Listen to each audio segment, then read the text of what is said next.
I've been flying for over 40 years, and as a pilot, I've never seen aviation in the national spotlight like it is right now.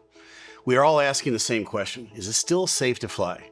While I firmly believe that flying is the safest way to travel, there are several things I believe we can do as an industry to improve. And stick around to the end, because some of this stuff gets crazy. And that brings us to our first point. It's time to modernize the aviation system. We listen to a lot of radio communications on this channel, and the question I get all the time is this: is it really that bad? Are the radios really that scratchy? Yeah, that's great. That radio is unreadable. Yes, and that's just the tip of the iceberg.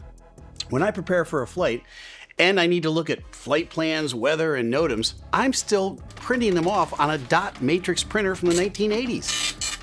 The airlines and aviation as a whole are hampered by antiquated systems that haven't been updated in decades. But there are solutions. Back in the 90s, I did a short stint with NASA to test systems for improving aviation. The main system that I tested was a system called CPDLC, or the Controller Pilot Data Link Communication. This system allowed common ATC communication to be sent to the cockpit screen, where I could accept it without ever needing to talk on a radio. Now, why does that matter? Well, it matters for this reason. All of that radio communication you hear back and forth between the pilot and the controller on the ground, many times two pilots will hit the button at the same time to broadcast.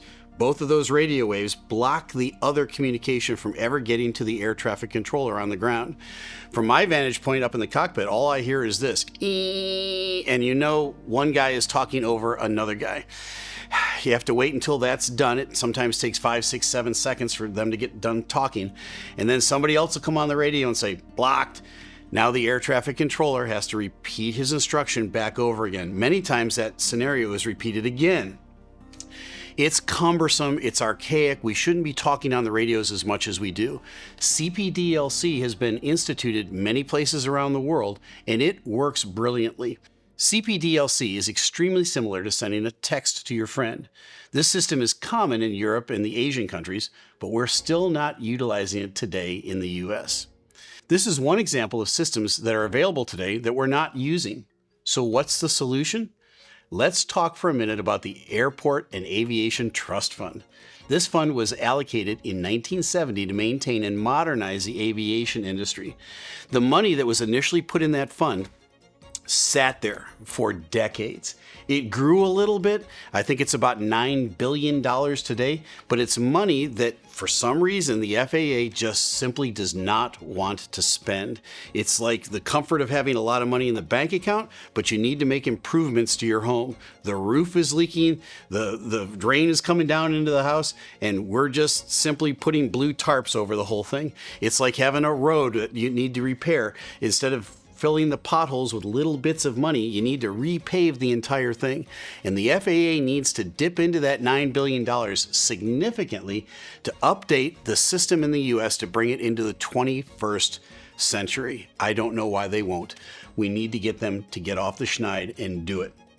The FAA has not spent this fund well or at all, causing American aviation to fall behind the rest of the world. It's time to spend these funds and address the seriously lagging systems that control American airspace. So this brings us to our second point. It's time to raise or eliminate the forced pilot retirement age. Many of you may not be aware of this, but there is a forced retirement age for airline pilots, and that age is 65. Now, let me tell you a story. There didn't used to be a pilot retirement age. In fact, back in 1959, there was no pilot retirement age. And the head of a major airline was friends with the head of the FAA. In fact, they were golfing buddies. And he was complaining to his friend at the FAA that his pilots over age 60 were making more money than he was as a CEO. With that being said, they concocted a plan back then to approach Congress with putting in the first ever pilot retirement age. And guess what that age was? It was age 60. And over the decades after that, myth became legend. People assumed that age 60 had some firm reason based on a study or some health issues, cardiovascular issues perhaps were the reason behind the age 60 retirement. And it turned out that none of that was true. It was simply just a backdoor handshake deal between a corporate CEO and the head of a government agency. So now, after all of these years, where have we gone with it? Well, back in 2007, the pilot retirement age got raised from age 60 to age 65. Now, what was the science behind that? Again, there was none. There was no study done. It was simply signed into law by President George W. Bush to build a bridge to Medicare. Why was that? All of these airlines had gone into bankruptcy and many of them had lost their retiree medical plans. The pilots, then forced to retire at age 60, had no medical until age 65. Not only did they have to go out and get another job, but they also had to pay for their own medical. It made sense to build a bridge to 65. And when that happened, the airplanes didn't just magically fall out of the sky. In fact, there were no issues whatsoever going from age 60 to 65 in terms of the medical fitness or the cognitive fitness of pilots in the cockpit. So what does the research say? Well, let's transition to today. Not enough experienced pilots are in the system today. In fact, the majority of pilots have been hired in the last 5 years. There is a major airline in the US that has 7,500 of their pilots that have come online in the last 5 years. And many of those younger pilots have been forced to upgrade to captain. And many of them have complained about it, feeling and saying that they're not ready for that transition. At the same time, we're throwing experienced pilots, the most experienced pilots, out the other end. It just doesn't make any sense.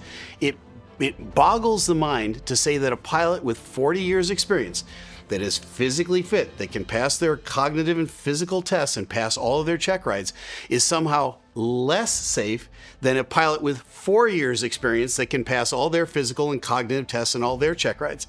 So what are the solutions? Well, I'm saying let's eliminate or raise the pilot retirement age, and Congress can do that today. It's going to, number one, help alleviate the pilot shortage. How does it do that? By keeping more pilots, experienced pilots, on the payroll. It's going to slow down the pilots coming in the back door. It also helps the military because they're short of pilots as well. Many of the pilots in the military go to the airlines. It's going to slow down that pipeline as well. By keeping more experienced pilots in the cockpit, we benefit from the years of experience that they bring, let's say, in a crisis. Many of the criticisms of raising the pilot retirement age is that somehow pilot reaction times have been slowed or diminished over the years. And I'm here to tell you that that is not an issue. Now, if I was a point guard in the NBA and I needed lightning fast reaction times, yeah, I might time out at a certain age. But as a pilot, I've actually learned over the years to slow down a pace.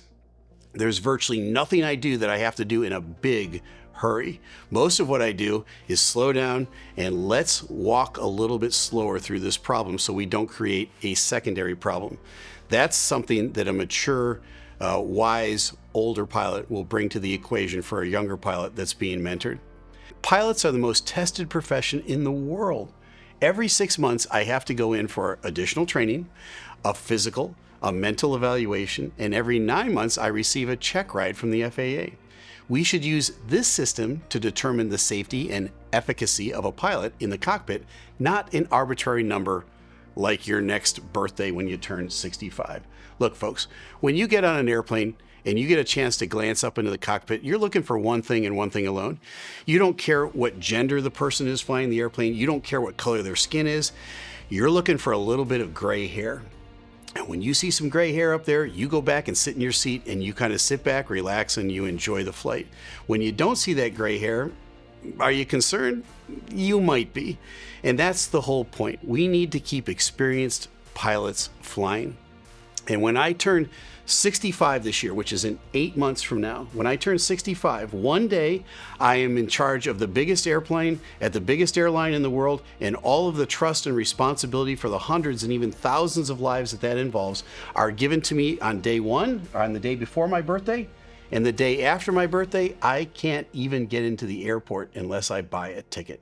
There's something wrong with that system. And that's the perfect segue to today's sponsor, Let Experienced Pilots Fly.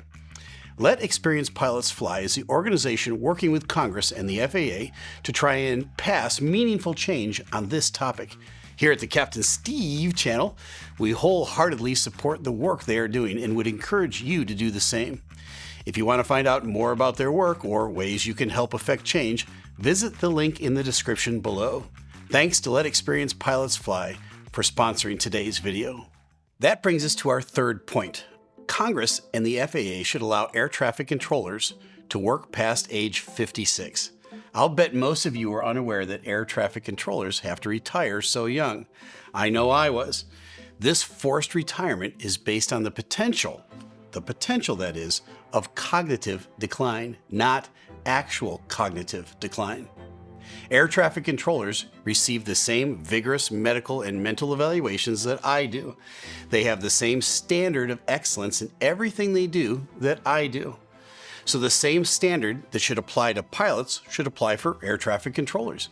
If you can pass your cognitive and physical examinations and are capable of safely directing traffic, you should be allowed to stay in your seat.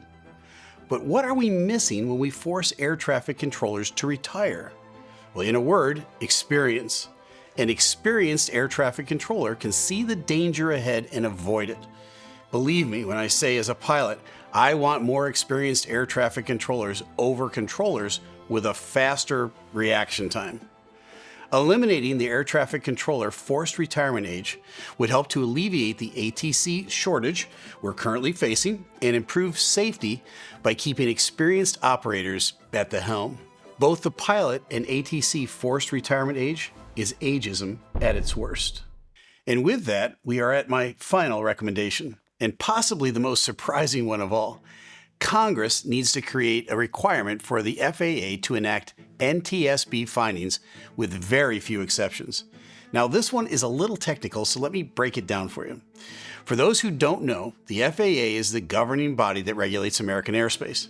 The NTSB, or the National Transportation Safety Board, is a group within the Transportation Department that investigates any accidents that occur in the transportation system. So that's aviation, highways, rails, shipping. If it moves in the U.S., the NTSB will investigate it. Right now, the FAA is only required to respond to NTSB reports, but has no obligation to implement recommendations. You might find that shocking. What this looks like in practice is that an unacceptably low percentage of NTSB recommendations ever make it to implementation after an incident occurs. So how did this happen? How did we end up in a system where the group who is tasked with finding the solutions isn't listened to? If you want my 2 cents on this, I'll say this. Corporate interests and lobbyists have outweighed the safety recommendations put forward by the NTSB. If it's going to cost more than the corporations are wanting to spend, then it's stonewalled until it's dropped. But we can fix this. Congress should create a nimble body tasked with overseeing the implementation of NTSB change recommendations. Once we remove corporate interests, we can create a culture of defaulting to safety, greatly improving our airspace. I love flying, and I love our industry. Some of the best people I've ever met work for the FAA and have dealt with safety in the skies, but we should never settle for good enough. So to recap, I'm suggesting 4 things. We need to modernize our ATC system by spending the money in the Airport Aviation Trust Fund. Number 2, we must raise or eliminate the forced pilot retirement age. Number 3, we must raise or eliminate the forced air traffic controller retirement age. And finally, we need to require the FAA to implement findings from the NTSB. I believe that the best days of American aviation can be ahead of us. But in order for that to happen, we have to be willing to change. Now you know. I'm Captain Steeeve. Let's build towards safer skies. Fly safe.